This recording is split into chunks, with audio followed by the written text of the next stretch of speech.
Osamu was one of the greatest authors in the world who lived in Japan during the Middle Ages. Despite being very lonely and awkward, he ends up falling in love with one of his students and wanted to marry her. Unfortunately, the world doesn't accept this, and enveloped in their sadness, they decide to game end themselves and live in the heaven together. But he ends up getting transported into a magical world controlled by the Demon King, where his only goal is to find his beloved so that he can live with her peacefully. This all happens too fast for him to understand, though, as the only thing he remembers from his past life is walking through the rain on a dreary overcast day and cross over a bridge before coming to rest near the bank of the rapidly flowing river. He remembers looking into the eyes of his beloved and tying their hands together with a red string as they decide to take their lives. But before they can jump in the river, the bushes behind them start rustling and Truck-kun emerges, angry that someone wanted to die without its consent. As usual, Truck-kun ends up ice-skating both of them according to their wish. The next moment, when Osamu opens his eyes, he finds himself in a well-lit cathedral, which seems to be designed by a Western civilization. He turns around wondering whether this is heaven, when a voice calls out to him, claiming that this is not what heaven looks like. He turns around to see a beautiful woman clad in a blue dress, who tells him that she is a priestess whose job is to guide the hero through this world. She introduces herself as Anne and walks towards the window before calling Osamu to join her. She tells him that this world is very different from the world he has known, as in this world magic rules the skies and the grounds, while dragons roam around freely. This world is covered by magical creatures like giants and fire-breathing birds. She tells him that this world has been covered in darkness, and only a hero can bring the light back to this world. Osamu still looks confused as he realizes that after failing to decide even his own death, now he is sent to a different world. He grabs his head, thinking about how weak and shameful he is that he can't decide how he gets to live or die. Anne gives him some space and starts talking about a mission that she wants to send him on. But when she turns around, a bottle of sedatives rolls towards her feet. She looks up in horror to see that Osamu has once again tried to off himself and has eaten all of the sleeping pills. Anne immediately takes out her staff and starts healing him with magic, which brings him back to consciousness, but he looks more annoyed than happy as he asks her to stop bothering him. She tells him to get a hold of himself as he is going to be the hero of this world, but he doesn't care and starts picking up the pills and eating them one by one. She tells him that he was chosen by Lord Truck-kun himself, as whenever a person is extremely sad with their old life, Truck-kun pays them a visit and Isuka eyes them to a new world where they can redo their life happily. Osamu keeps popping pills as if he is munching on LSD, and then walks up to the goddess telling her that offing himself with his beloved was going to be the happiest moment of his life. Anne looks bewildered as he simply grabs a cigarette and starts smoking. So she decides to show him his stats, as every person transported to another world has godlike abilities. But to her surprise, this guy has 1 GP, and he is poisoned even now. She is beyond confused as she expands her skill set, thinking there must be one overpowered ability that will completely change his stats for the better. But to her surprise, he has 0 abilities, no magic, and the only equipment he has is ciggies and matches. She realizes that there must have been some mistake and apologizes to Osamu, claiming that it's her fault for calling him here as he is extremely weak with no skills to defend himself. He stands up and looks back at Anne, telling her that he is a branded failure who has lived his entire life this way, so it isn't anything new for him. He starts walking away, but Anne tells him to wait and stay here considering his condition and lack of strength. He will die the moment he leaves the cathedral as monsters are roaming outside. Osamu tells her that she doesn't need to worry as he simply wants a place to die and starts walking. Anne is beyond shocked as she starts thinking about how she used to be excited when she first got this job. But slowly, after dealing with countless pricks like the corporate hero who always acted like her manager and told her she wasn't good enough, or the arrogant prick who only wanted her to praise him, she ended up losing interest in her job and like a robot started flattering every hero that came. But this man is different. She runs after him, telling him to at least pick a profession, but Osamu tells her that he is a born writer and knows nothing else before leaving. After going outside, he again starts munching on some sleeping pills when an AI voice in his head tells him that he has gained some XP. He tells it to not talk in his head as he has migraines, but to his dismay a song starts playing while the voice tells him that he has gained level 2. He already feels like dying, when suddenly a huge tree falls behind him and walks over to find a demonic tree grabbing a beast girl, while she screams for help. He looks at her and gets an inspiration to write, so he asks whether he can write a novel on her, but she screams at him to save her first. He awkwardly tries to reach for her, but fails while the confused girl asks whether he doesn't have any sword or magic skills. Immediately, the tree grabs his throat and picks him up in the air. He starts having trouble to breathe, but seems pretty much at ease as he looks at the girl and claims that death is very peaceful. The furry tells him not to mess around as the tree sucks the life forces out of its prey, and if they don't do anything, soon they will die. Osamu doesn't seem to care as slowly he loses consciousness while the girl realizes that this is the end of her life. To her surprise, though, the ground shakes and suddenly the tree ends up exploding from one side before withering away into dust. The girl looks confused as hell while Osamu looks sad as he failed to die again. The AI voice tells Osamu that he gained a bunch of XP by using poison to kill the enemy. And that's when the furry girl realizes that the tree ended up absorbing the poison already in Osamu's body and died.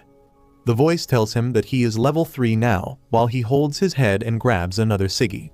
The girl tells him that he is pretty strong, but Osamu has no interest as he sadly claims that this was the 5th time that his death wish wasn't granted, and he survived. The girl doesn't understand what's wrong with him, but asks him to come with her to her house for some food. She grabs his hand when suddenly the memory of his beloved Satch flashes in front of his eyes. He looks at the red thread still on his wrist and wonders whether Satch has also been teleported to this world. The furry seems confused and tells him that her name is not Satch, but he doesn't seem to hear her as he gets up and starts walking away with a smile on his face. The girl chases after him asking where the hell is he going, while he simply keeps repeating Satch's name as he thinks that he just found a new reason to live in this weird magical world. He thinks about the moment before they died and vows to find Satch, no matter where she is in this world, and decides that after he finds her, they will off themselves together like they decided. He walks towards the cathedral once again, where he finds Anne praying to God to keep Osamu safe. She is happy to see him again so soon, but gets a bit disappointed to find out that he is already with a girl. He doesn't seem to care about it though, and asks Anne whether she knows anyone with the name of Satch that might have been transported to this world alongside her, which shocks her even more as now she has to compete against 2 women. He doesn't get any leads, so he starts wandering once again alongside the furry girl while munching on sedatives when the furry tells him that he will definitely find the girl he wants soon, but till then they should visit the nearby town of Roth. The moment she grabs his hand though, Anne appears and hits her with her staff, telling her that public hand holding is indecent. The furry immediately realizes that Anne is in love with him and starts teasing her. She claims that there is nothing like that and it's her job to guide heroes and make sure they stay safe.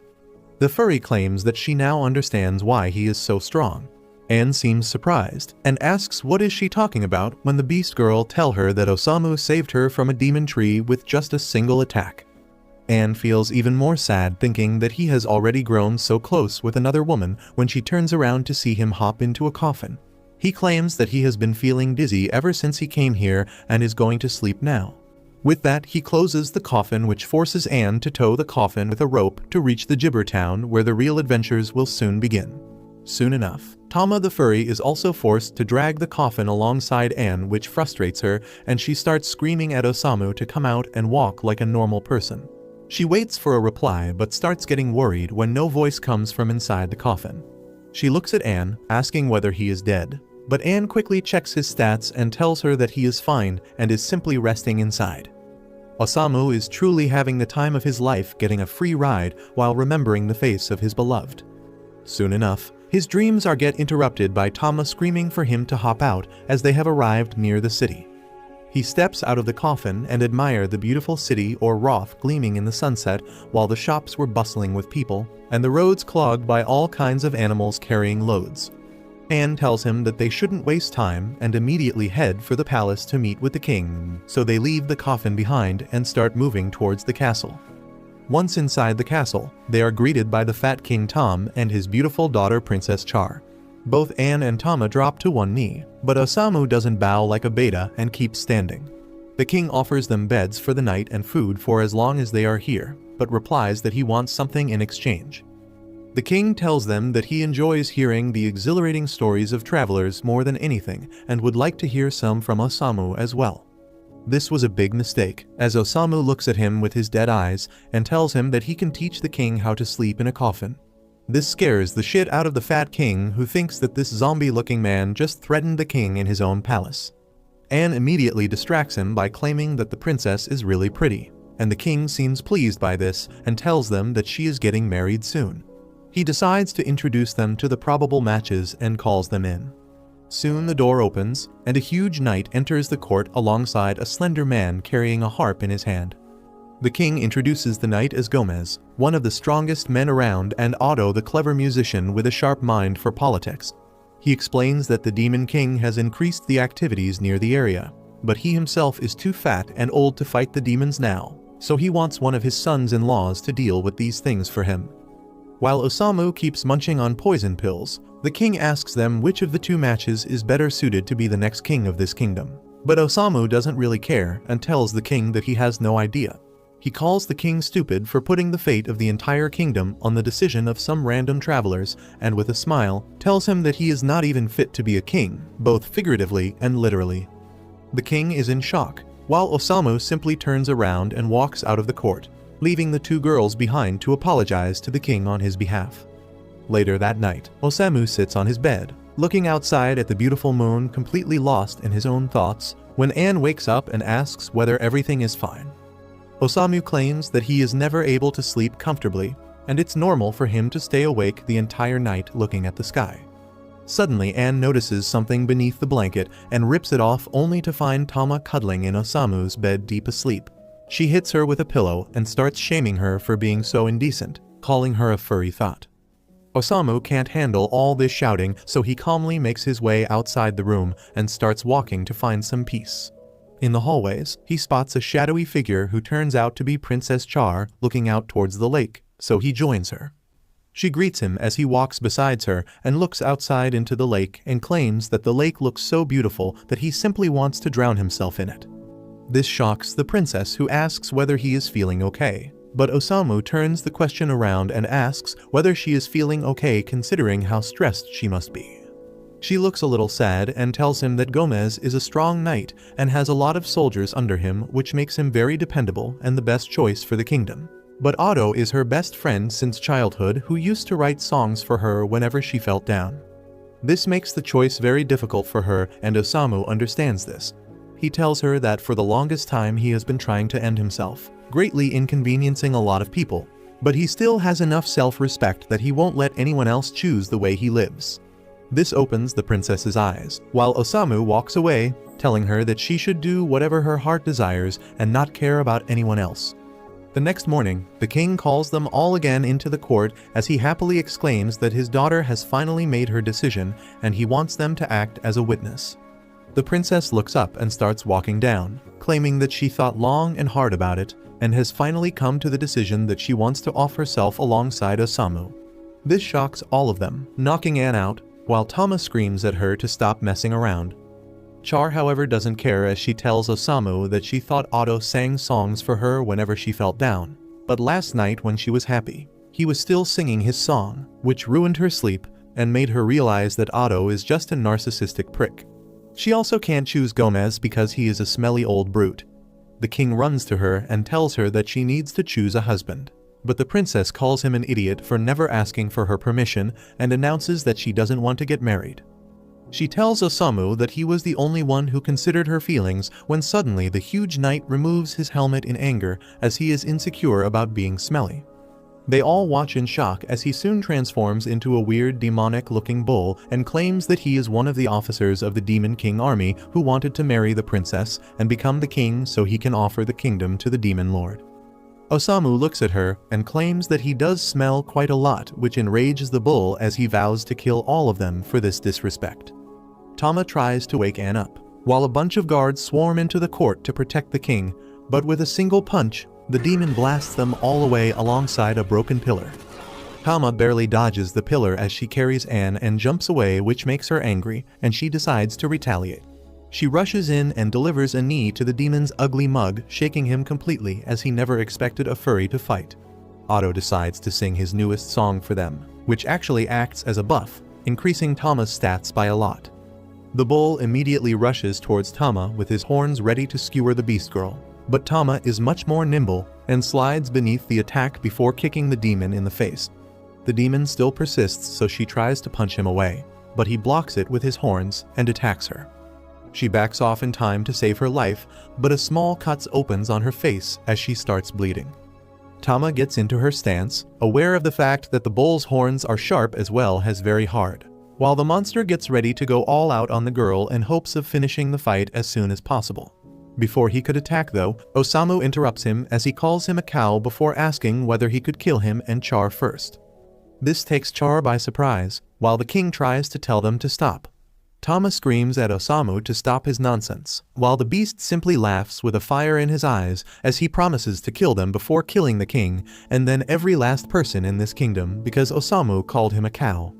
The demon immediately starts running at full speed towards Osamu, while Char starts having second thoughts and finally says that she doesn't want to die as tears start flowing from her eyes. Osamu smiles, claiming that this time she is actually telling the truth and pushes her out of the way as he stands there, ready to face his death. Thankfully, Anne wakes up and immediately casts a shield wall in front of Osamu, promising that she won't let him die as long as she is around him.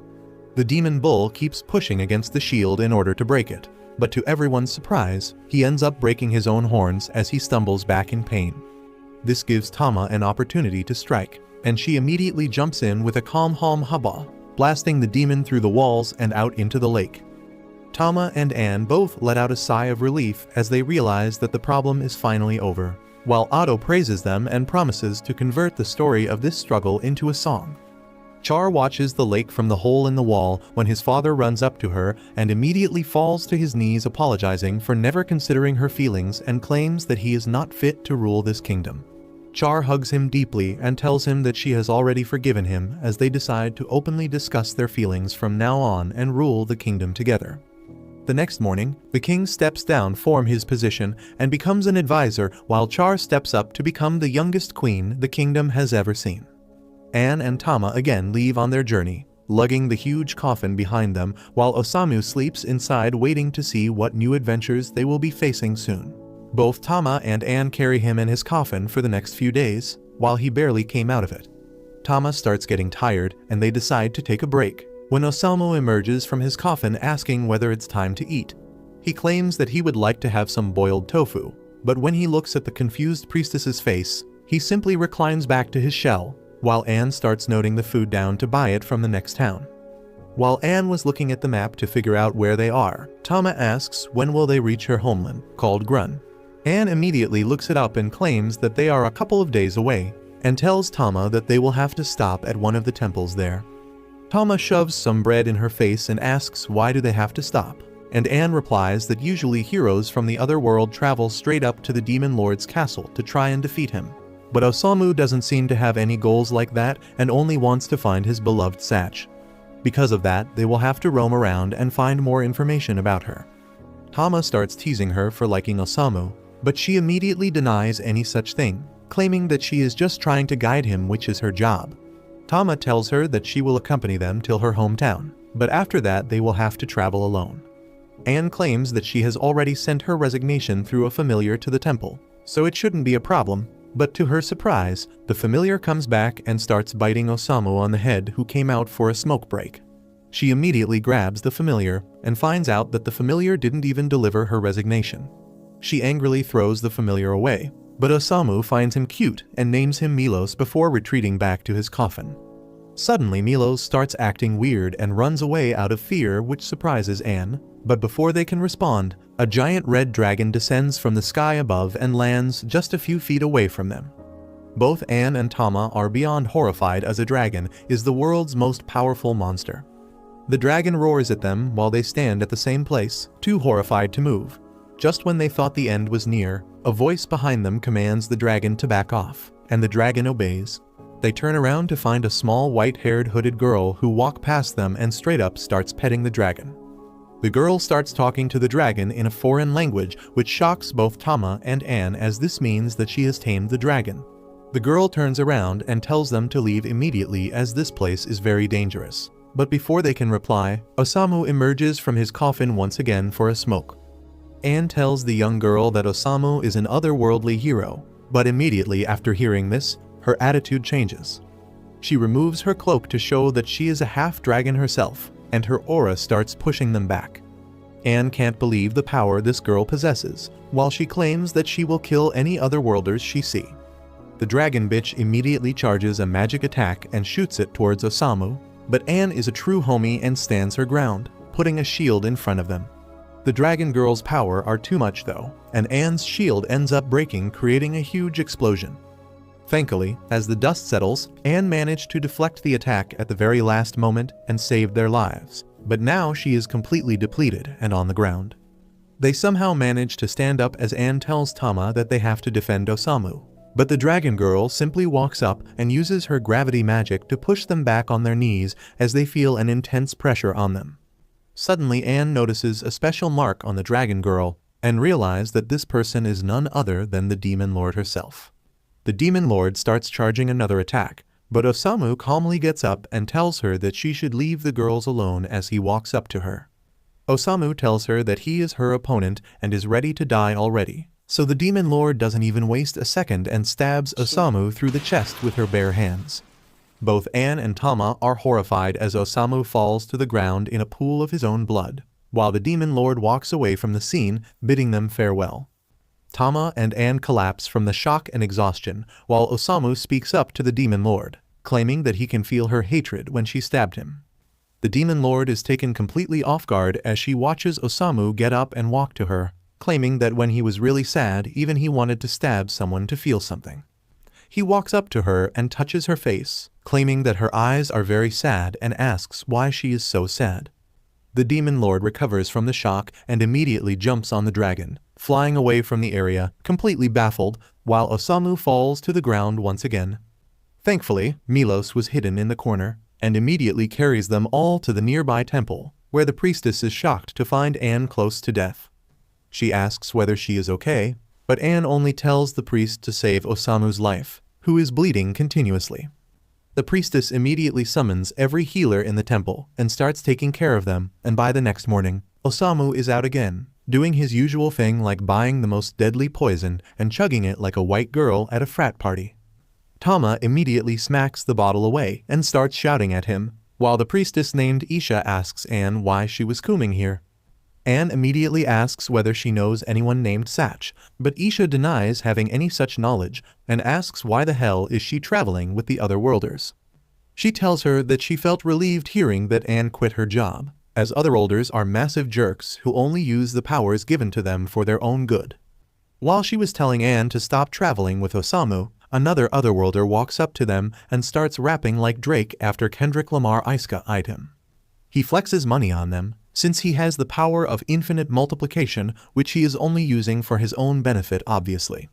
Isha gets mad at Drake and throws his money back at his face, telling him to get lost as he can only strike a chord with minors. Isha tells Anne that every otherworlder is the same narcissistic prick, but Anne claims that Osamu is different as he changed her life completely. Just then Osamu walks up to her, asking for money to buy some deadly drugs, and Anne starts pouring money in his hands without even looking. Isha asks what kind of gift does Osamu have, but Anne replies that Osamu doesn't have any abilities or special skills and is pretty weak. Even then he put his life on the line to save both her and Tama from the Dark Lord. Isha is shocked at this and tells Anne that it's not possible, as another otherworlder just killed the demon lord 7 days ago. Later that day, Anne tells Tama about the demon lord and even she is surprised, but at the same time happy about the fact that they can live in peace now. Anne, however, is still confused because it doesn't explain why they met the another girl with the demon lord mark on her. Suddenly Osamu tears up all the pages that he was writing on, as he is only writing brain-dead gibberish like J.K. Rowling in her tweets.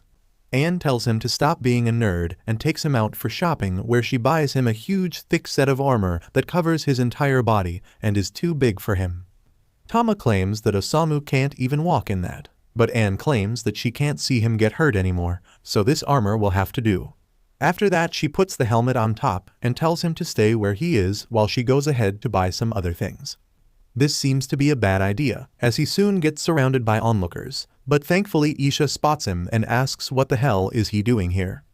Osamu replies that he is just chilling, but Isha doesn't seem to be warming up to him as she claims that Anne will be staying with her from now on and he will have to continue his journey alone. Osamu grins like an idiot but tells her that it's up to Anne to decide whether she wants to stay with her or travel with him, as she is not a caged bird and should be free to decide for herself. Before they could argue anymore, they hear a lot of noise coming from the town center, while a huge number of monster dogs. Drake introduces him as Lord Suzuki as the blonde cocky bastard sits atop his monster wolf and tells the residents that the demon lord was defeated by one of them otherworlders. This excites the common people who get happy at the fact that peace and prosperity will finally prevail. But that was just the start to Suzuki's speech, as he tells them that the otherworlders put their lives at risk to save this world. So now it will be ruled by them completely. This shocks everyone as they don't know what to think about this situation, while Drake declares Suzuki as the lord of this city. Suddenly, Drake spots Anne, and immediately tells Suzuki that she was the one who dissed him for no reason. Suzuki gets off his dog and starts walking towards Anne with a smug smile on his face and puts his hand on top of her head, while she wonders whether this is where her adventures end. Tama is too scared to do anything against this overpowered hero, when suddenly Suzuki uses a special skill of his which immediately takes control of Anne's body as she feels her soul getting trapped in a cage as she gets enslaved by his spell and falls to her knees with her eyes turning yellow. Tama is utterly confused as to what just happened, but Drake laughs, claiming that Suzuki's special skill helps him enslave anyone he puts his hands on, and the purer that person is, the more easily they get enslaved. Tama is enraged by this as she screams at him to turn her friend back to normal while she grabs Drake by the collar to punch him in his face. Before she could do anything though, Suzuki ends up grabbing her head from behind and uses his special spell once again, which immediately enslaves Tama as well, who falls to her knees just like Anne. Suzuki starts boasting about how his skill is so utterly overpowered that nothing and no one can stand in front of him. But when everyone in the crowd was silent, Isha's voice rings loudly as she calls Suzuki a massive poo-poo head for using a spell like that on innocent people. She tells him that this town will never surrender to anyone as stupid as Suzuki, and all the townspeople shout in agreement.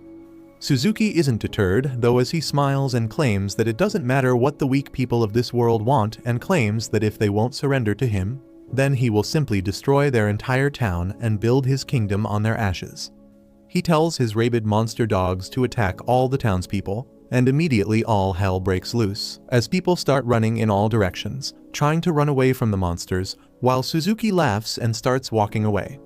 Isha screams at him while being surrounded by 4 monsters herself, and tells him to stop this madness if he has any humanity left, but he doesn't really care and leaves her to die at the hands of his monster dogs. The city soon turns into a battlefield as the monster dogs wreak havoc by burning all the buildings and houses in the area, while the residents run away to safety. All this while, Osamu still is in his neat little armor, when Tama, who is completely under Suzuki's control, now ends up attacking him. She claws at the armor with all her might, landing destructive hits, but his armor is very thick and saves him while he thinks about how you can't even trust your friends these days. Suddenly, with one devastating punch, Tama manages to break through the breastplate, but the helmet flies off and hits her in the face, knocking her out. Osamu gets out of the armor and puts Tama into a barrel for safety, and was wondering what to do, when suddenly Isha gets slammed into a wall beside him.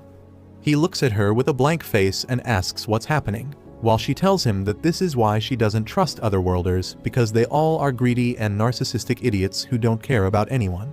She tells him that when Suzuki first came to the world, she was the one who showed him how to survive, as he was a very weak-willed man who wouldn't even hurt a mosquito. This seems to interest Osamu, as he starts taking notes for his next thriller novel, before asking where this Suzuki person is.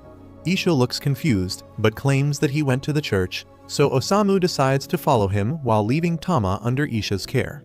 Isha tries to stop him, claiming that he will die if he goes alone, and decides to accompany him in order to find a way to kick Suzuki out of the city. They finally reach the church, where Isha asks whether Osamu has a plan.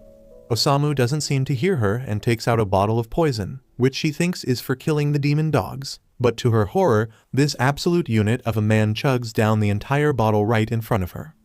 She tells him that they should sneak around the back entrance, but Osamu decides to cut to the chase and opens the main gate. He finds Suzuki seated on a throne alongside Drake and his demon dogs, as he asks Isha whether she found an otherworlder to help her. Osamu claims that he is simply here to write a novel on him, which at first makes Suzuki happy as he thinks it would be a heroic tale. But Osamu claims that the novel is about corruption and how greed and narcissism are the most ugly traits a man can have. This doesn't go well with Suzuki, who sends his monster dogs ahead to shred them. Isha immediately pushes Osamu away and uses her light magic to knock most of the dogs back. But one of them manages to break through and almost chomps her down. Thankfully, she uses her staff to block the beast, but the other monster dogs start aiming a fire blast at Osamu, who stands there taking notes. Isha screams at him to move out of the way, as she can't help him right now. But he stands his ground, when suddenly the Melos appears wearing the helmet and deflects all the fireballs perfectly, as they explode back at Suzuki and his dogs. Osamu thanks Melos for his help, while Suzuki decides to use the demon alpha wolf to finish the battle, and warns them that one bite from this deadly dog will end their life. The wolf jumps into action and immediately bites down on Osamu's shoulder. But to everyone's surprise, the wolf turns black and falls down to the ground, dying from the poison that is mixed with Osamu's blood. Isha immediately heals Osamu, while Drake runs away, trying to save his life. Isha tells Suzuki to accept his defeat, but he is not ready to do so and reveals that he still has Anne on his side. This really shocks Isha as Anne grabs a dagger from Suzuki's hand as he commands her to finish the two intruders. Isha tries to reason with Anne, but she doesn't hear anything and charges at Isha, trying to stab her. Isha manages to block her hit and backs off, while Osamu keeps writing down notes for his book. Isha tells him that they need to back off as they can't hurt Anne, but Osamu moves forward, claiming that Anne isn't as weak as people might think. Suzuki boasts that his spell is so strong that no one can break through it, but Osamu ignores her and walks up to Anne, as he asks whether this is what she wants. Anne stands still with her knife drawn, but doesn't attack him, and blood starts flowing down as her true self tries to fight for control over her body and grabs the blade. Suzuki uses his spell again, commanding her to attack, but she manages to break through the spell with sheer willpower and falls to the floor unconscious. Osamu grabs her midair and asks Isha to heal her completely while he starts writing once again. Suzuki cannot believe his eyes that someone managed to break through his overpowered spell, and this realization hits him so bad that he rushes to grab the knife. But instead of attacking Osamu, he tries to end his own life. Thankfully, Osamu grabs his blade immediately, and while blood dropped from his palm, he tells Suzuki that he can't take his own life, because Osamu is writing a story about him, and if he dies, the story will end too quickly. He tells Suzuki to tell him his entire story, and with teary eyes, Suzuki tells him that back on Earth, he was the subject of constant bullying because of his small size and weak nature. He used to get beaten up regularly in school, and even drunk people on the road would simply cuss him out and walk scot-free, making his life really miserable. He tried ending his life multiple times, but was not brave enough to do so, when one day Truck-kun decides to offer a helping hand and sends him to this magical world. He was shocked to see Isha as his guide, who showed him his special skill, which helped him tame any beast and basically enslave him. He practiced hard to defeat the Demon King and slowly amassed a small pack of demon dogs as his loyal pets. He used them to kill other monsters, but despite being in a different world, he was still not treated very well, because people discriminated him from being an otherworldler. In anger, he started using his spell on them to feel some sense of power, and on the way became a monster himself. Osamu smiles as he claims that his small book is finally complete, which is based upon a person who was given a second chance to change his life. But he refused to be a hero, but failed to be a villain as well because of his weak nature. Suddenly, the pages from Osamu's book start revolving around Suzuki, casting a blue glow on him, while a magic circle appears beneath him. Osamu tells him that it was a good story, but not his masterpiece, so he grabs one piece of paper and tears it in half. Suddenly, a bright light blinds them, and Suzuki vanishes from their sight. Anne and Isha couldn't believe their eyes as they realized that this man just sent Suzuki back to his own world, a power that they didn't even think existed in this world. Osamu by this time is bored as he falls on his back and starts nibbling on some sleeping pills again. Inside the city, the demon dogs are released from the spell and simply return back to their forest, while Tama emerges from the barrel as well, back to her old self. The next morning, Isha gets Osamu a beautiful coffin as a thanks because that's what he wanted and seems pretty pleased to get. Isha warns Anne that their journey forward is going to be extremely difficult and they might not survive, so she asks one more time whether she would want to stay back here and enjoy life. But Anne refuses, claiming that she is trying to find out what kind of story is her life going to become. Isha smiles and bids her farewell, as they start moving again, with no clue what new deadly adventures await them on the road ahead. Ever since the news about the Demon King defeated by the heroes from the other world got released, everyone felt like they could finally take a deep breath and roam around anywhere they wanted without the threat of getting killed. But it turns out that the 7 heroes that defeated the Demon Lord have now taken his place in his castle and have recently sent a declaration of war to the Pope of this country, claiming that they will now rule the entire world as they see fit. The other priests are shocked to learn this, while Isha claims that the daughter of the Demon Lord has also gone missing, which is a huge problem, as she is an incredibly strong demon in her own rights who can destroy the entire country if she so wanted to do. All the priests think about what they can do in such circumstances when the heroes that they thought to be angels have turned into demons themselves because of their greed and are now threatening the peace that they fought so hard to protect. Suddenly, Isha remembers the case of Suzu and tells them that she recently met with an otherworlder who was very different from the other people, as he never really got any special abilities, but she saw him transfer the rogue hero Suzu back to the world where he once came from with a special ability that even he doesn't know about. Everyone is shocked to hear her and eagerly ask for details when suddenly the Pope himself arrives and the other priests immediately fall to the ground. The Pope tells Isha that he wants to know everything about this otherworlder he is talking about, as God might have sent him in this world to deal with their problems, and this otherworlder might be the key to solving this major crisis. While all this is happening, Osamu is asleep in his coffin while Tama and Anne drag it to reach a nearby city where they decide to rest before moving on. Tama is really happy as she was very tired after dragging the coffin all day long and begs Anne to get them some good feather beds for one night at least. Anne takes out the map and starts looking at it to find the location of the nearest hotel, when suddenly a young boy who was sitting on a signboard for no reason tells her the direction in which she needs to go. Anne thanks her, while he asks whether they all are travelers who are new to the city and offers them some information in return for money which might help them a lot during their travels. They decide to hear him out, and he tells them that he is an entrepreneur who came up with the idea of a hero service. Tama seems confused, so he explains that he will rent out an otherworldly hero to any party that is not very confident in their strength, and that hero will travel with them to make sure they reach their destination safely.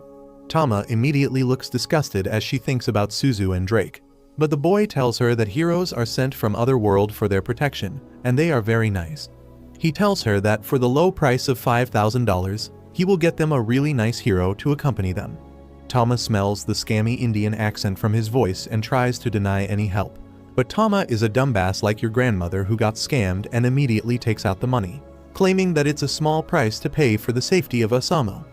The boy immediately walks up to the coffin and tells Tama that this dead man probably wants the jur buried safely and would love to have some protection. When the coffin shifts and Osamu emerges from it, claiming that he is still alive. This scares the shit out of the boy, who wonders what the hell is happening. But Tama tells him that this man in the coffin himself is an adventurer. But the boy doesn't believe him, as adventurers don't usually look like a strangled cat. This comment hurts Osamu's feelings a little, but the boy immediately grabs the money from Anne's hands and tells her to wait for him at the inn, as he will bring the hero at night. Tama takes a big yawn, happy that a strong adventurer might join their party, which means no more dragging the coffin. But by the time night comes, they all enter the reception of the hotel, but there is still no sign of the young boy. The old lady at the reception asks whether they want to stay or not, but Anne pleads with her to wait a bit, as a hero is supposed to arrive as well. The woman suddenly asks whether a young boy told her that a hero will come, and Anne immediately replies yes, hoping to get an answer. To her dismay, the old lady tells her that the kid is named Nur, who usually tries to scam the adventurers out of their money, and this is his usual trick. Anne loses her mind as she realizes that she just got scammed out of $5,000 and starts having a panic attack. Tama helps her calm down while Osamu asks more about this boy. The old lady tells him that Nur is just an orphan who has no one in this world to look up to, so he stays around the town and makes his living by scamming travelers whenever he gets the opportunity to. She tells them that he isn't bad at heart, but because there is no one to guide him, he is taking all the wrong decisions and always getting into trouble. While Anne was waiting for the hero she ordered, Nur was calmly sitting beneath the bridge with the things he owned and a sword that he had. He feels bad about scamming these people and wonders whether he should give some of the money back, but suddenly someone puts a sack on him and takes him away alongside all his money. When he finally opens his eyes, he finds himself tied to a wooden post while 3 men take out all the money he has earned and laugh at the boy, calling him a pathetic scammer. Nur tries to act brave and warns them that he is friends with some otherworld heroes, and if they get to know about this, they will be very mad, but the 3 kidnappers simply laugh at him. It turns out that all 3 of them are otherworlders themselves who have gone rogue and are working as robbers and thieves to earn a lot of money. They laugh at him for thinking that another worlder would ever become his friend and decide to teach him a lesson since he has been earning money by using their names. The leader of the group takes out a magical crossbow and shows it to Nur, claiming that the bolt from this weapon can pierce even the toughest dragon skin, and tells his other 2 cronies to hold Nur in place. They all laugh as he aims the crossbow at the boy, who seems to have already accepted his death, while the leader counts down to 1 when suddenly Osamu arrives and moves the aim, which results in the fatty getting hit in the leg. The thugs are shocked to see another man here, while Osamu walks in front of the kid and tells the robbers that because of ugly people like them, the children can never trust anyone and resort to things like stealing and scamming from others. One of the kidnappers immediately uses his magic eyes to check the stats of Osamu, and screams in horror that this guy is also a hero, but he soon tells them not to worry as this guy has 1 health and seems to be poisoned as well. They wonder whether this guy is on some kind of drugs when the leader claims that he has wasted enough time and is going to kill both Osamu and Nur. Hearing this, Osamu immediately gets excited and starts smiling as he tells the leader to aim properly. The guy with the magic eyes screams that Osamu is gaining health because his body is excited about dying. Osamu looks at them with a creepy smile and tells the leader to aim right at his heart and make sure he doesn't miss. This really scares the crap out of them as they run out of the shack, thinking that this man is possessed by a demon on crack or something. Osamu looks disappointed at the fact that they didn't try to kill him, while Nur asks him whether he is a hero. Osamu tells him that he is not a hero, but a mere writer who wants to reunite with the love of his life and die peacefully. After saying that, he tells Nur that he has a long life ahead of him, and if he chooses the path of stealing and lying, he will always find himself tied to a post by someone even more evil than himself. This really affects Nur, who looks at him with teary eyes, while Osamu simply leaves the shack without even untying the poor boy. The next morning, Tama and Anne get ready to leave from the city to the next big town when they notice that Osamu still feels sleepy. Anne gets worried about him because both her and Tama slept very peacefully last night. But Osamu simply smiles and goes back inside his coffin.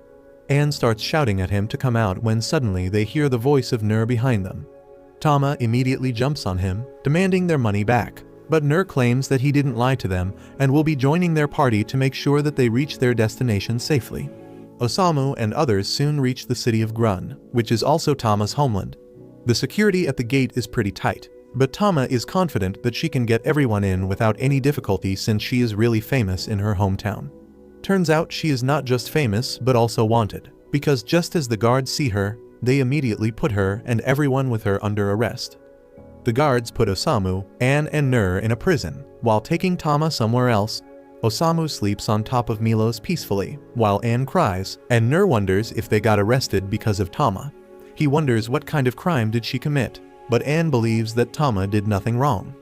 Osamu interrupts their conversation and asks Anne how do people get executed in this world, because he is kinda looking forward to the primitive ways of torture and execution.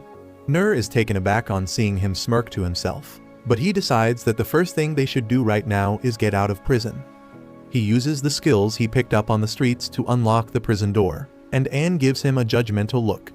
Osamu places his hand on Nur's shoulder, and the boy thinks that at least he will praise him. However, Osamu is also deeply inconvenienced by him opening the lock, because he would rather relax than make an effort to be free. Just then, the guards arrive there and tie them up, and Osamu asks them if they are going to get executed or not. He gets his questions answered in the throne room, where the minister declares that they will all be executed for their grave sins. Anne panics and asks the cat people to at least tell what crimes they committed, and the king Sib says that they kidnapped the princess of their country, so death is the only punishment for them. Anne replies that they don't even know any princess, and just then, Tama enters the room, dressed up like a princess. She tells her father, the king, that she was not kidnapped, and she was just visiting different countries to grow stronger. Anne and Nur stare at her with their mouths wide open, as Tama tells her dad that these people are her friends. She demands him to release them immediately, but Sib refuses. However, he puts forth a condition if Tama really wants her friends to be freed. He asks her to promise that she will never do anything foolish and live her life like a child of royalty is supposed to. To save her friends from being executed, Tama gives up her freedom and accepts her dad's condition. She bids farewell to her friends and then leaves the throne room, and with that, the furry minister tells everyone that they are free to go too. Later, Osamu and others have dinner in an inn, where Anne freaks out recalling the times she was rude to Tama, unaware that she was a princess. She fears that she will get executed if Tama tells her dad about it, and just then, a waitress comes there, asking if she is talking about the princess. She introduces herself as Fawn, the former lady-in-waiting for Tama, and asks Anne and others if they are Tama's friends. Nur replies that they were traveling companions till yesterday, but today, the king forced her to leave the group and act as a proper princess. Fawn gets a little upset on hearing this, but by this time, Osamu has made his mind about what to do. He asks Fawn to tell him the backstory of Tama and her dad because he finds her a very interesting person.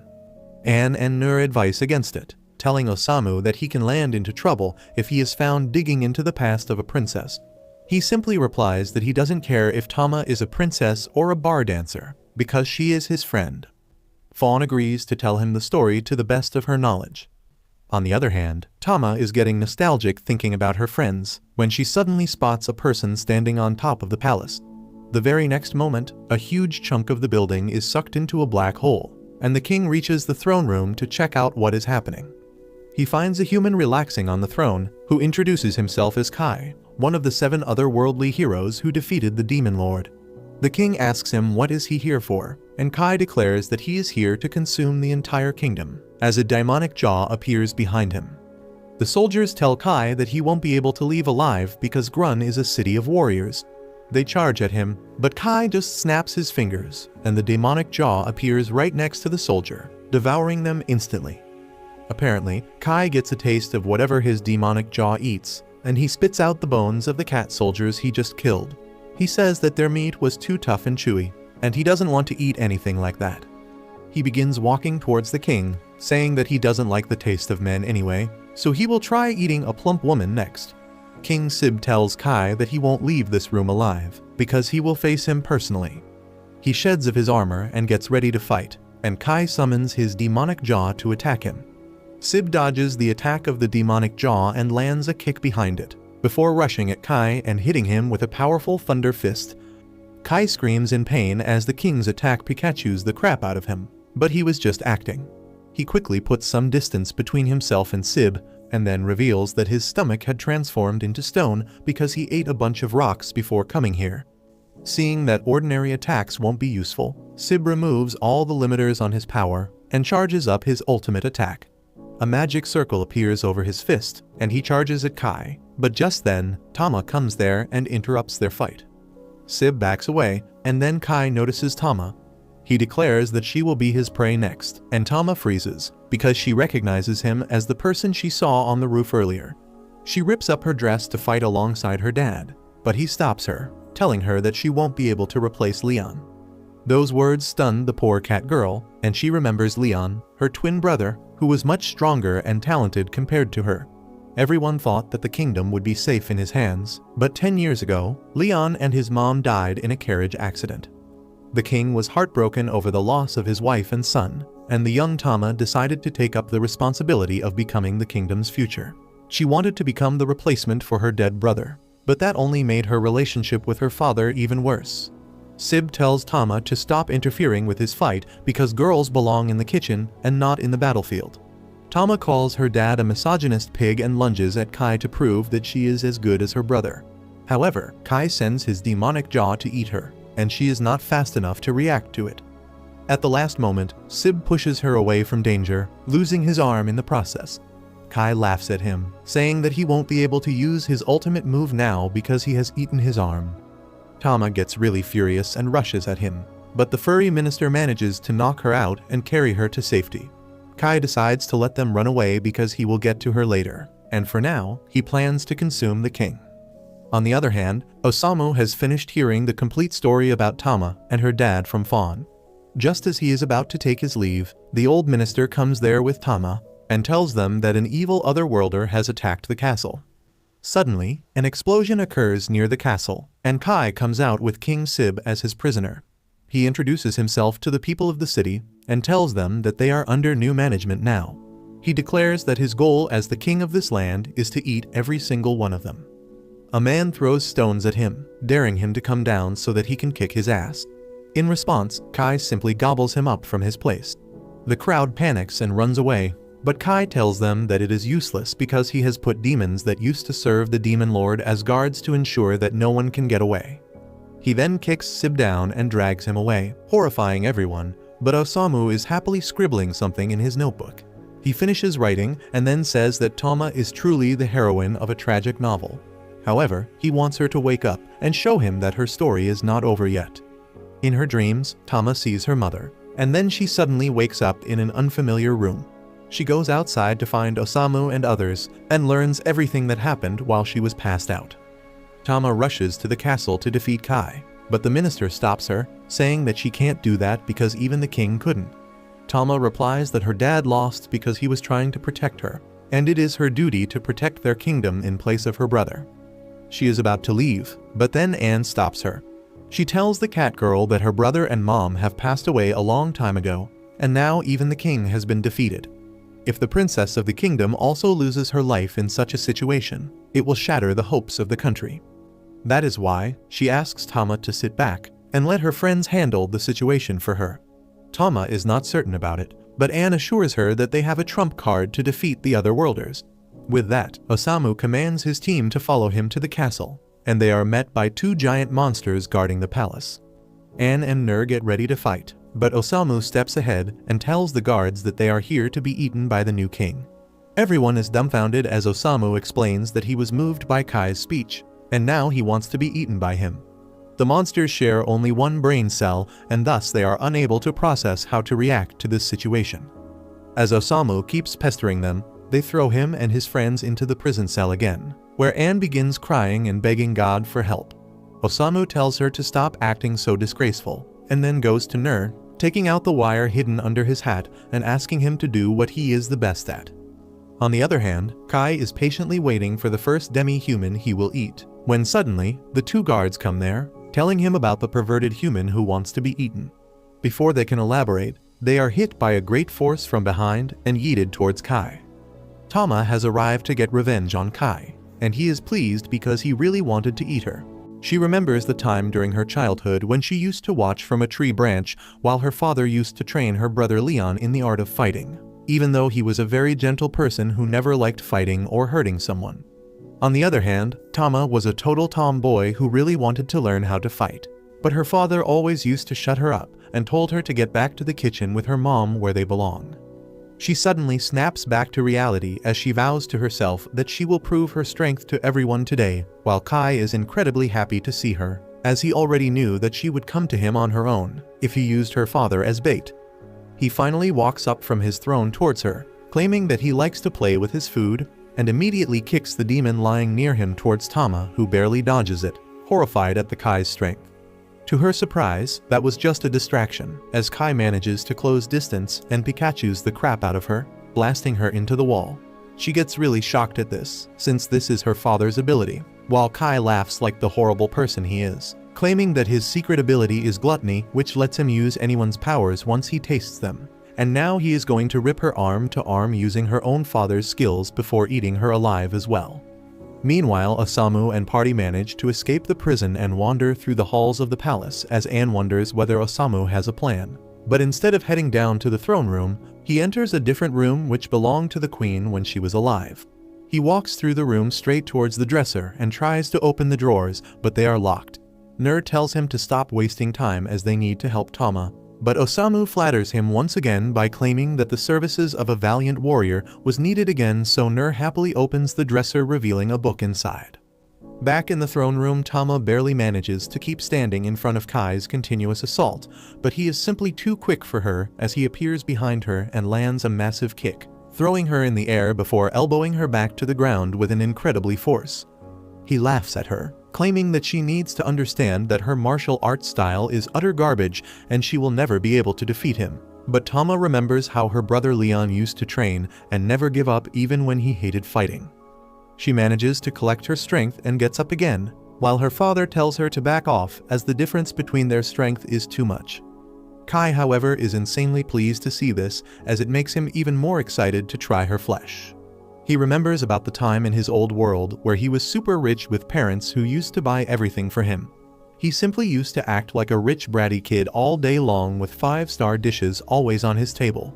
But this left him empty inside and made him a total sociopath. He wanted to feel something in life, so one day he attacked one of the maids with his fork for no reason, and had to be stopped by his bodyguards. Because his parents were super rich, he got off scot-free and kept living his empty life, wandering around the city in his Speedo and beating homeless people for absolutely no reason, as he thought they should simply build a home if they are homeless. Thankfully, the world got rid of this psychopath thanks to Truck Kun, who sent him to this world. But even here he remained a total psycho. He laughs loudly, claiming that he will eat this entire kingdom till there is no one left in this world to eat, and attacks Tama. But his jaws suddenly stop as Osamu appears in front of her. Kai wonders who this weird-looking man is, while Osamu claims that Kai's story is worse than Riverdale, which is a statement in itself, and it obviously pisses Kai off. He tries to attack Osamu with his jaws, but for some reason they don't move. Kai wonders why his instincts are telling him to avoid this man when suddenly Anne and Nur also appear behind him, claiming that Osamu is here to award divine punishment to Kai, and tells Osamu to write a story about Kai and send him back to his own world. Osamu, however, is a total Chad and refuses to do so, claiming that this man's story was pathetic and he won't write anything about this characterless person. This really enraged Kai, who uses his lightning strike to blast everyone away, claiming that he will kill all of them before eating the princess now, while Tama struggles to get up and blames herself for the injuries caused to her friends. Osamu, however, doesn't seem to care, as he hands her a bunch of pages, claiming that he has dedicated this story to her. Tama grabs the book and turns the page when suddenly the pages start glowing as they fly out of the book and start revolving around her. Kai uses his thunderblast at Nur again, but Anne blocks it with her shield while wondering whether Osamu's abilities work on normal people as well. Osamu tells Tama that he was impressed by her resilience and kindness when she decided to sacrifice herself for the happiness of her friends. He claims that she simply wanted to help her father get over her brother's death, and that's why she started acting more like him and tried to take on his roles, but none of that was ever acknowledged. He continues that Tama has two options right now. One of them is to become an ideal princess like her father wanted, or to take her brother's position as the prince. But he claims that Tama's path is different since she is her own person with her own experiences. He tells her to live like she wants to live, and this statement alone breaks all her shackles that held her back, and for once she truly feels free. A bright golden glow starts coming out of her as the crest of the divine beast appears on her hand, filling her with energy. She stands up once again while Kai turns around and comments that if it was a manga or an anime, then she would have defeated him now and would enjoy a happy ending. But since this is real life, none of that would happen, and she and her friends will still die in front of her eyes while he eats her alive in front of her father. Tama, however, is unmoved by this, while Osamu calmly lights a ciggy and tells Kai to try her out, as he might be surprised by how strong modern independent woman can be. She immediately rushes towards Kai, who tries to shock her away, but Tama finds an opening and punches him back. This surprises him, and before he could even recover, she headbutts him like a damn goat, making him even more pissed as he tries to launch a massive attack. Tama, however, is in her zone and rushes ahead with a special ability known as the 100 Fangs, which creates a bunch of slashes on Kai's body, as he drops to the ground, dead in his own pool of blood. Tama also falls down due to exhaustion, while her father grabs her and Anne rushes to heal her back. Osamu walks up to the king and hands him the book that belonged to his wife, and the king thanks Osamu for his help. Osamu tells him to thank his own daughter since she is the one who did everything, and he simply wrote a story which he found interesting. Suddenly, to their surprise, Kai's body starts floating in the sky as he gets resurrected as a weird centipede demon abomination. Even he himself is surprised at this, but remembers that he ate the previous demon king's flesh when they killed him, and because of that he has now become a demon, even stronger than before. The king wonders whether this is the end for them, since even Tama is not in the state to fight anymore, But before Kai could even attack, he gets his head slashed off by the daughter of the previous demon king named Wald. Everyone is shocked to see her here, while the king wonders what the hell is happening today. But Wald doesn't seem to care about them and simply walks up to Kai, who recognizes her and starts making fun of her by claiming that her father was very tasty. This pisses her off, and she uses a dark magic beam which blows through his head and half of the roof, killing him immediately. Tama and the others immediately get defensive, expecting an attack, while Osamu appears behind the demon without any fear, asking whether she feels better after this. Wald is shocked to see Osamu since she thought that he died after she attacked him last time, but she simply backs off for now and jumps back on her dragon while promising to kill him when they meet next. The night finally gets over, and a couple weeks later, Osamu and party decide to leave the Beast Kingdom to continue their journey. But unfortunately for them, Tama decided to stay behind to help her father. Back in the castle, the king realizes that Tama is not meant for the life of a princess, as a tomboy like her can't stay still and look for adventures everywhere, so he decides to be rid of her and allows her to rejoin her friends on their adventure. She rushes out happily and finds Osamu's coffin being dragged by Nur, who is not very good at it, but is happy to see that Tama is back to help them drag his stupid coffin into the next adventure. If you liked this video, make sure to subscribe and check out this brand new anime about a human who hides and becomes the strongest leader of the demon army.